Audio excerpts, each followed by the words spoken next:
Happy Sunday, everybody. My name is Jake Hoffman, and I'm with the Buffoons Sports Talk. And this is your very first edition of the Sunday Run Down, where, we get on really quick. We run through some of the different games and key matchups to look for in some of the Sunday matchups today. And so we're just going to get started. So, right now, we are at halftime with the Carolina and Tampa Bay game. Today is October 13th. And so we are at week 6 in the NFL season. And so things are really starting to heat up. Teams are starting to get their own identities on offense and defense. And, injuries are starting to set in. And so this is really when the NFL season starts to really pick up. So, we've got Carolina and Tampa Bay today. Carolina is on their backup quarterback, Kyle Allen, and they've looked really solid. It makes you wonder what the Carolina team would have been able to do had Cam Newton started the season healthy. As a dual threat quarterback, being able to run and throw, but obviously he looked pretty inaccurate to start the season, and he wasn't really scrambling like he was used to. So I told us there were some injuries, and it made sense looking at his foot injury. But I do think Carolina's got a really solid team, top to bottom. And to be honest, if Cam was healthy, I think that they are the second best team in that division, and really could have given New Orleans a run for their money, especially with Drew Brees getting injured. But unfortunately, Cam has not started the season as strong. But there's no timetable for his return, so you never know what could happen here. So if Carolina just keeps squeaking out games, and honestly, Kyle Allen has performed. I wouldn't necessarily trust him in the playoffs or anything. I don't think he's got that experience, whereas Cam has been to a Super Bowl. But yeah, I mean it's really interesting to see. But Carolina's leading 17-7 right now. That's the London game. So it started really, really early. We host here in Arizona, so for us that was about a 6:30 a.m. game. So personally, I love waking up to football already going on the Sunday mornings instead of having to wait for it. But yeah, so it's a good matchup there. So we'll go ahead and move on though, because I do think Carolina is going to take that game as predicted. So next we've got Philadelphia and Minnesota. And again, I'm going to do more than just give you guys my prediction here. I want to really try to break down why I believe what it is that I believe here. So we've got Philadelphia and Minnesota, and this is going to be a really good game, because you've got that Philly offense pretty strong. But really, what I'm looking at here is, I mean, a lot of people are looking at the offensive matchups, right? I know Deshaun Jackson's hurt, but a lot of people are thinking of the Philadelphia offense as Nelson Aguilar, Ertz, Alshon Jeffrey, Wentz, and whatnot. And a lot of people are thinking of the Vikings, with Adam Thielen, Stephon Diggs, Dalvin Cook, and really all the weapons on offense that each team has. But I think what's overlooked here is both teams' defenses. And the Vikings are really, really strong. They have one of the best defenses in all of the league right now. I mean, they're only giving up 292 yards per game right now, which is really, really strong. And then you've got the Eagles defense, which is holding teams to only 63 yards rushing per game. So it's going to be interesting to see if they can shut down Dalvin Cook. Because if they shut down Dalvin Cook in Minnesota, I think that Kirk Cousins is going to really, really struggle today throwing against the concepts that the Eagles defense is going to give to him. And the Eagles have the best rush defense in the league. So this will be really, really interesting to see. But then again, you've got the Eagles offense, which you're kind of missing that guy, Deshaun Jackson, who can beat you over the top. And so you don't have to play the same defensive coverages that you would if Deshaun Jackson was in there, right? Because, if he's in there, you've got to respect his speed and keep a deep safety. But now you don't have to necessarily play that. So I'm interested to see if the Vikings are just going to move to like a cover 3, cover 4 defense. Just play zone against Carson Wentz all day long and just dare him to try to beat him there. Um, as he's trying to execute their RPO system. So I do have the Philadelphia Eagles in this game. I do think their defense will hold Dalvin Cook to probably under 100 yards, but I think probably in the 80 to 90 yard range. And if they do that, I think they win this game. So I've got Eagles. So we'll go ahead and move on to what we call the garbage bowl between the Washington Redskins and the Miami Dolphins. And I mean, this is basically just like flipping a coin or throwing a dart at a dartboard with a blindfold on, because it's pretty hard to predict this game. Both teams are dumpster fires. Washington's 0-5, Miami's 0-4. They had a bye week, so it should give Miami a little bit of extra time to be able to prepare, but I'm still going to go with Washington in this. I think Miami's going to be starting Josh Rosen, and when you look at Washington, yeah, Miami's going to be starting Josh Rosen. When you look at Washington, they've got Case Keenum and Colt McCoy, and I think the leadership there makes a lot of sense. They just fired their head coach Jay Gruden, and I think I'm really high on Jay Gruden as a play caller and as a scheme maker. But I do think it was time for them to just get a new face there. But I really just want to take a second and talk about the Redskins organization and what a dumpster fire that's been.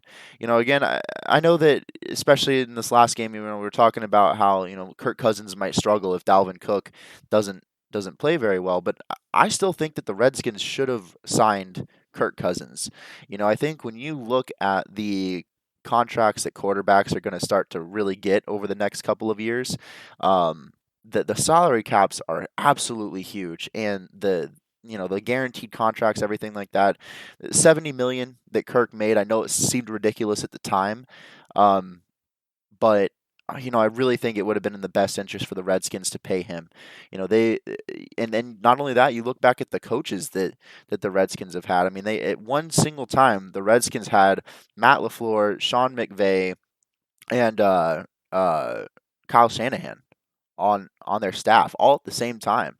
And for them to all be head coaches now in the league, and not just head coaches, but young head coaches with great offensive minds that are really doing well this year or had lots of success last year, should really make the Redskins sit back and think about all the decisions that they've made. You missed on RG3, and anytime you miss on the number 2 overall draft pick in the NFL, it's going to hurt you. And the only thing that made up for that was the fact that they got Kirk Cousins in the same draft class late that was making up that production.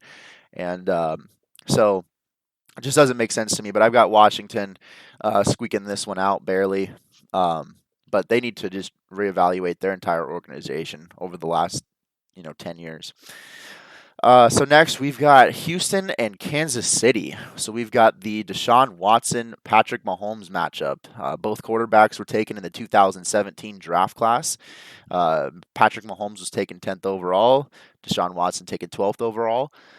So very, very similar. They played very similar in college. Very similar numbers there. Obviously, Deshaun Watson having lots of success with Clemson. And winning a championship there, but. This is going to be a really good matchup. I think these two quarterbacks are going to be forever linked with one another, coming from the same draft class. Both are mobile. Both have good arms, and it's going to be a good game. I do think Kansas City squeaks this one out. They've got Tyreek Hill coming back today, and I think just like we were talking about earlier with that Philadelphia team, if Deshaun Jackson's there, you've got to play a different type of defense. And the Colts did expose a couple of things from Kansas City last week, but Kansas City didn't have Sammy Watkins or Tyreek Hill. And so the Colts were able to play a different defense that they wouldn't have had the luxury of playing if Tyreek Hill was there. And if you're having to play an entirely different defensive scheme against a team, the outcome can look completely different there. So, both Deshaun and Patrick Mahomes are tied with 11 touchdowns apiece this season. So this could be a huge game in determining, the MVP race potentially. I think both of these quarterbacks have a shot at winning the MVP. And it'll just be interesting to see how it turns out. But I got Kansas City barely edging this one out. I think the matchup that you've got to look for, though, again, is that run defense from Kansas City. The Colts exposed it yesterday. I'm sorry, last Sunday in the night game, and so we'll see what Houston does here. I can easily see Deshaun Watson having a big game on his feet. Carlos Hyde and a couple of the running backs there, Duke Johnson. I could see them really eating up Kansas City today. So.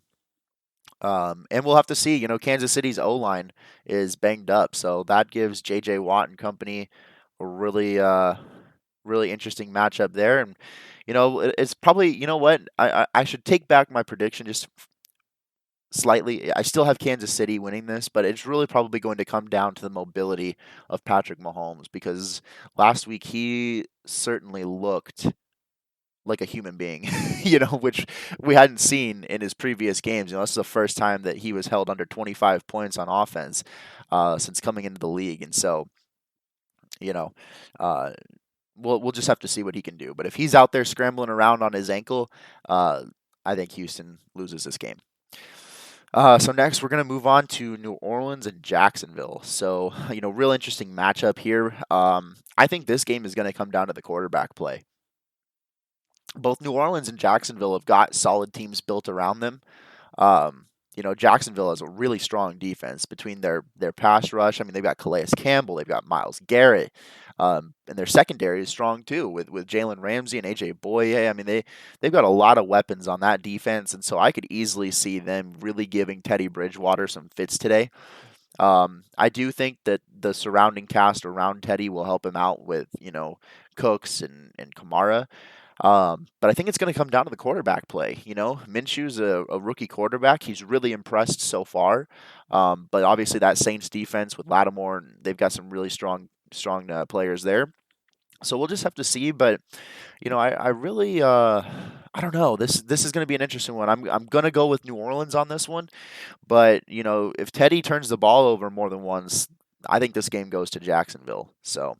Um, not a huge fan of the Jacksonville Jaguars because they're in the AFC South with my Colts, but the future looks bright with them. And I agree with them not trading away Jalen Ramsey just yet because even though they've got some money locked up in Nick Foles, which looking back, I bet you they wish they didn't do, because Minshew, they got him on a rookie quarterback contract right now. They're not paying him anything, and man, the future looks bright for Jacksonville to try to go all in the next 2 to 3 years. So I would absolutely keep Jalen Ramsey if I'm them.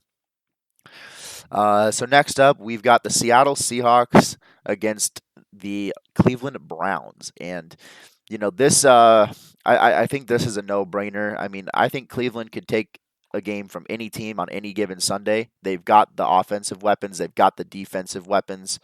Um, it just comes down to executing. And I think that when you look at the Seahawks, they're battle tested. Um, and they've got the coaching and they've got the quarterback play, and so I just think that in this situation you've got to go with the Seahawks. Um, they are the battle tested team. So, and I made a huge mistake earlier when I said Myles Garrett on the Jaguars. He's on the Browns. I'm drawing a blank right now on the Jackson Jaguars pass rusher. Um, Dang, I'm gonna have to look it up really quick. Josh Allen is their new pass rusher. Okay, so that's where I made the mistake. Yeah, I was thinking of he's their defensive rookie that I just mistaked with Myles Garrett. As soon as I pulled up the Browns, I'm like, wait a minute, the Browns are the ones with Myles Garrett, of course. Um, but either way, the Jacksonville Jaguars still have a great pass rush, still great defense there. But it's Cleveland that I think they've got the team to be able to beat anybody on any given day. They've got the corners, they've got the pass rush, they've got the wide receiver play, they got the running back play. Their quarterback is accurate. I just think it comes down to they got too many mouths to feed. They got too many egos on that offense. Um, you know, I think they should. I mean, so far Baker and Jarvis Landry have linked up pretty well. I mean, they had good chemistry last year with Baker being a rookie, and I don't know that I think it sounded good because Jarvis Landry and Odell played together in college and they're good friends, and so I think it sounded good on paper to put them back together. But you know, with all the drama surrounding the Browns, I just think that the best move is to trade Odell, try to acquire uh, some more draft stock, and really try to build that offensive lineup and really push that offense through Nick Chubb, and then use Baker to Jarvis Landry as kind of your big play from quarterback to receiver. But I would try to run that offense through Nick Chubb. But right now, the Cleveland Browns they don't have the O line to be able to do that, and so Baker in his second year is getting exposed. There's a little bit more film on him now, and so they're finding his weak spots and going right after him. And so far, Baker doesn't play all that great against the blitz, and especially without time to throw. And I think when you look at the Seattle Seahawks, I mean, they've got Jadeveon Clowney.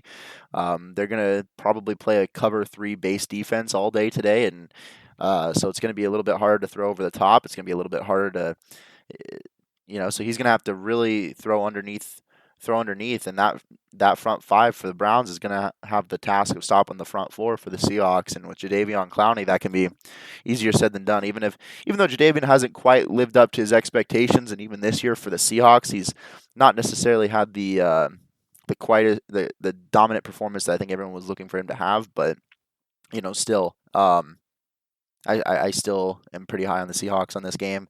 Again, the Browns can steal a game from anybody any Sunday, but I think they lose by 10 or more points today. In the NFL, if you come in too cocky or too overconfident, they'll make you pay. They're all professionals. So next up, you got Cincinnati and Baltimore. I mean, as far as the matchup to look for here, everything. Baltimore is their strong running game. They got a good defense. In Cincinnati, they just can't seem to do much of anything.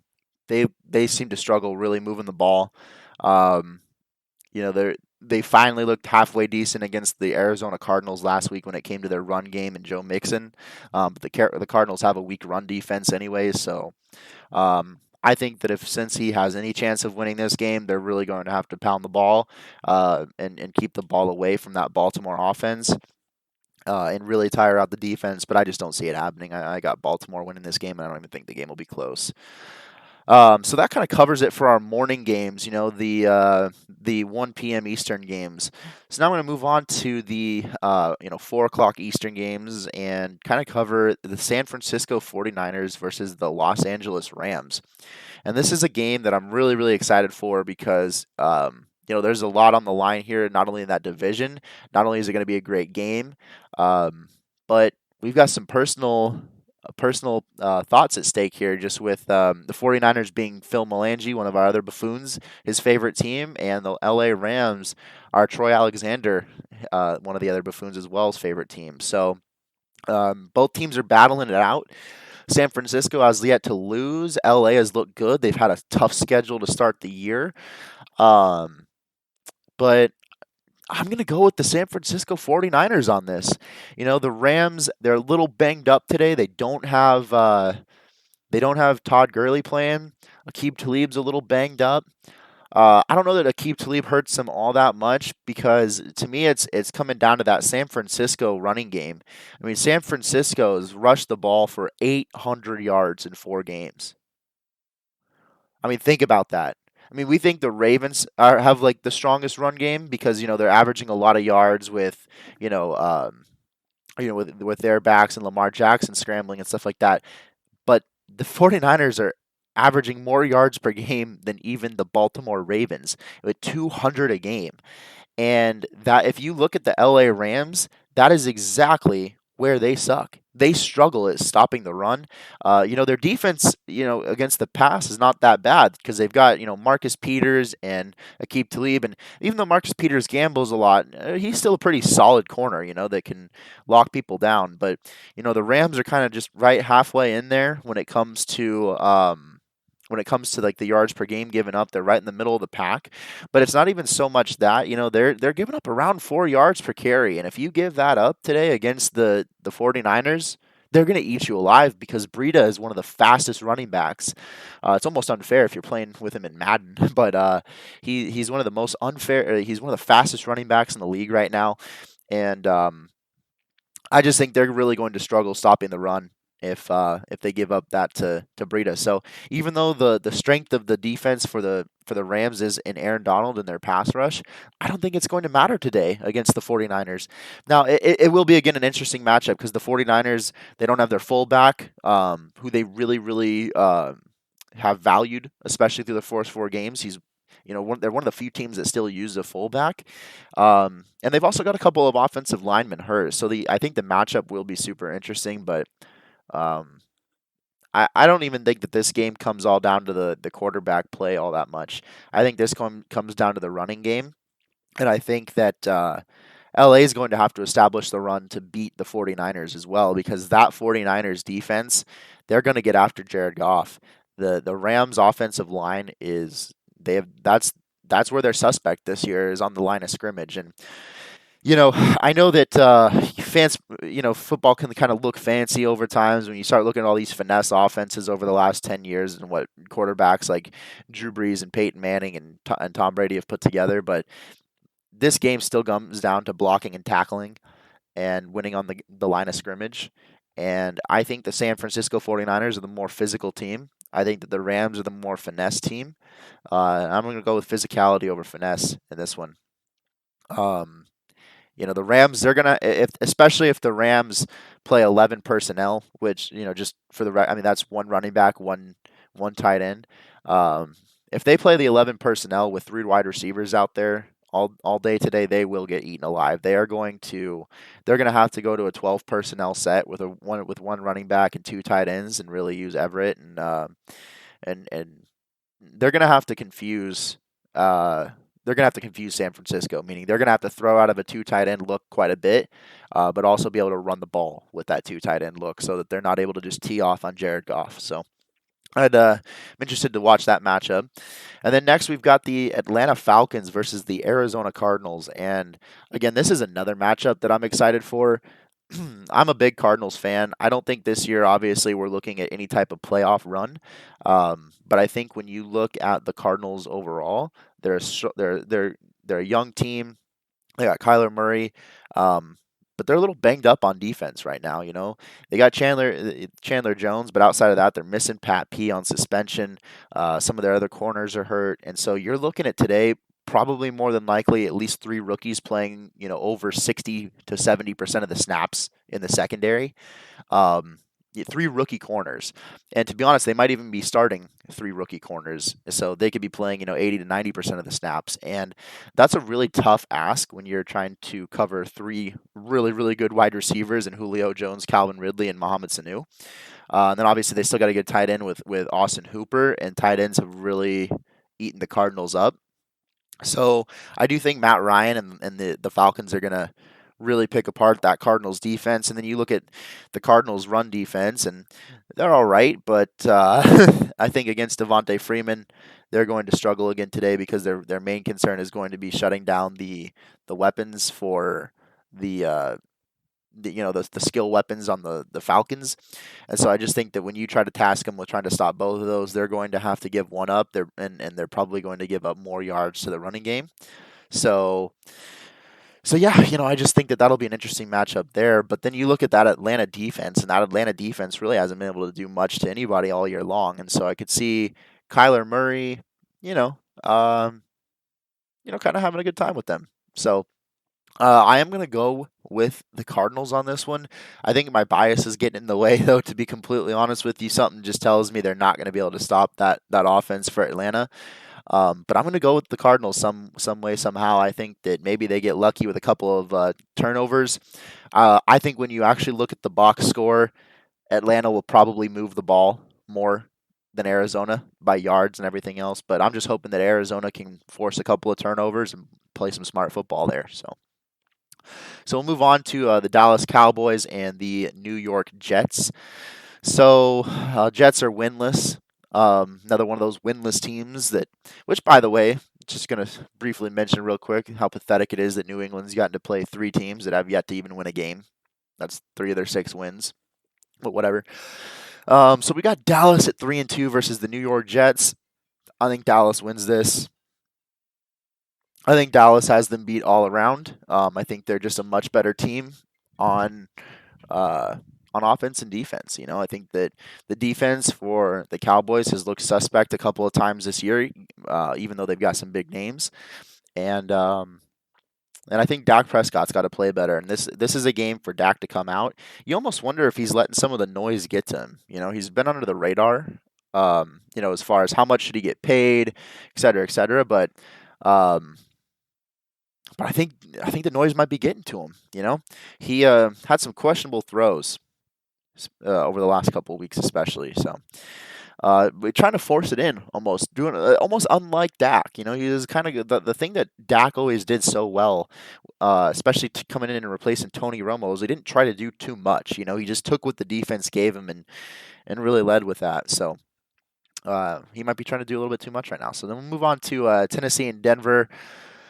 Oh, this is a tough game to predict. Both these teams they show signs of hope. They've got good players, but they're just inconsistent. Tennessee on the road, it's always hard to predict.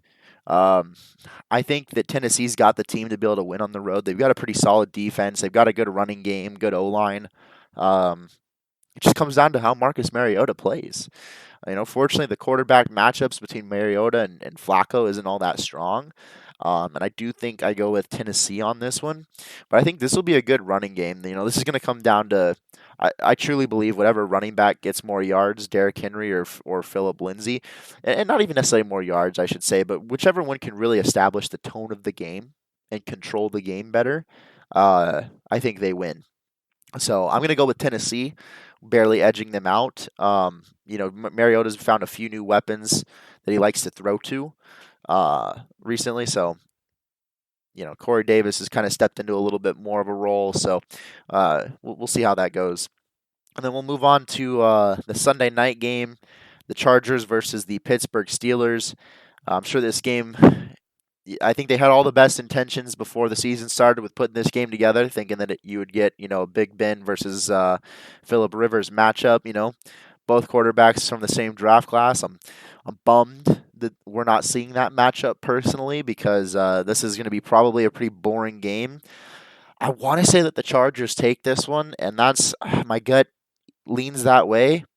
But I've watched the Chargers play absolutely awful to some teams this year. It's almost like they're playing down to the level of competition that they're faced with. Um, and if the Chargers do lose this game, I think you can go ahead and write the Chargers out of the playoffs. You don't obviously not mathematically, but starting 2-4 and losing some games that they really should have won. It's gonna be really tough for them to battle back from, especially with the Raiders surprising some teams this this year. So. Finally, I think we'll move on to the final game of the week, the Monday night game, which is Detroit and Green Bay. And I know that again we cover these really quick, when we're going through our predictions on the podcast. But I think that this is the one that I'm most excited to talk about. Matt Stafford is a warrior. He is one of my favorite quarterbacks to watch because he's just such a warrior. He's relentless. He'll go out there. He's a gunslinger. I mean, he'll throw it down the field. He could throw 3 or 4 picks. He could be getting beat up all game long, and he's just still standing in there delivering the football. I mean, I'm really high on Matt Stafford. I think he's gotten the short end of the stick, just kind of like Barry Sanders and Megatron did, where he's just not with a franchise that's gonna put it all together and make a Super Bowl run. But I do think that the Detroit Lions this year can beat anybody on any given day. They're playing in Green Bay, and Aaron Rodgers is like Gandalf from Lord of the Rings. He's a wizard. He makes crazy things happen. I think people were a little they weren't as high on the Packers coming into this season just because the last few seasons they've been a little bit of a disappointment. But I thought that was McCarthy and their play style, and I think now they've really let Aaron Rodgers open up that offense and. I think that they're going to continue to play well. I think Green Bay's really been tested so far to start the year. They've had to play, the Eagles, the Vikings, the Bears, a lot of good teams. And, so is Detroit. Detroit's had to play the Chiefs. I mean, they played some great teams as well. But I think the Green Bay Packers take this one. Um, I think that they will probably on offense struggle just a little bit. Devontae Adams isn't in. And, the Detroit defense is an underrated defense. They got Darius Slay, and they got obviously Patricia is a former Patriots defensive coordinator. He's the head coach of the Lions, and he comes from that Belichick Parcells coaching tree, where they're always going to be brilliant on defense when they come from that lineage there. I feel like so.